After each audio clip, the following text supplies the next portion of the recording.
दोस्तों, आज मैं आपको जिस घटना के बारे में बताने जा रहा हूँ, वह घटना मेरे मामा के साथ लगभग 40 से 45 साल पहले घट चुकी है।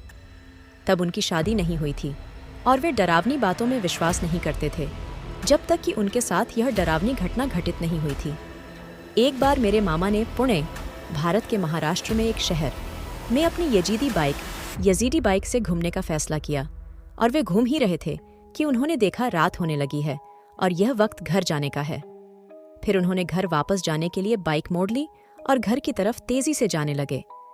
जब वे घर की तरफ जा रहे थे तब वे एक शमशान घाट के पास से गुजरे। तभी अचानक उन्हें महसूस हुआ कि उनकी पीछे की सीट पर कोई तो बैठा है और उन्हें उसने पीछे से कसकर पकड़ लिया है। वे बहुत बुरी तरह से डर गए थे और चिल्लाने की कोशिश करने लगे, लेकिन चिल्ला नहीं पा रहे थे और उन्हें किसी की शैतानी हंसी सुनाई दे रही थी। फिर भी उन्होंने आराम से बाइक चलाई और जल्दी ही वो गांव में अपने घर की तरफ तक पहुंच गए। तभी रास्ते में उनके एक दोस्त ने उनसे पूछा कि अरे, तुम्हारी पिछली सीट पर यह खूबसूरत लड़की कौन बैठी है? वह बहुत ही खूबसूरत है। अब मेरे मामा बहुत ही डर गए थे। उन्हें लगा कि यह उनका आखिरी दिन है। तभी अचानक से उन्हें एक विचार आया और वे अपनी बाइक एक मंदिर की तरफ ले गए, जो कि थोड़ी दूरी पे था। जैसे ही वे मंदिर के पास गए तब उन्हें एहसास हुआ कि जो कोई भी उनकी पीछे की सीट पर बैठा था, अब वह वहां पर नहीं है। तभी उन्होंने किसी की चिल्लाने की आवाज भी सुनी। फिर थोड़ी देर बाद वे अपने घर की तरफ वापस चले गए।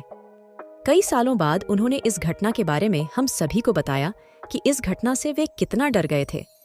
बाद में मेरे मामा को एक चौंकाने वाली सच्चाई का पता चला कि जिस यजीदी बाइक से मेरे मामा पुणे गए थे, उस बाइक का पहले एक्सीडेंट हो गया था और उसके मालिक की उस घटना में दर्दनाक मौत हुई थी, जिसके बाद से वह बाइक भूतिया हो गई थी। उन्होंने बताया कि उनके दोस्त ने भी उनको इस बाइक का इस्तेमाल करने से मना किया था, लेकिन उन्होंने इस बात को नजरअंदाज कर दिया और वे उन पर हंसने भी लगे थे।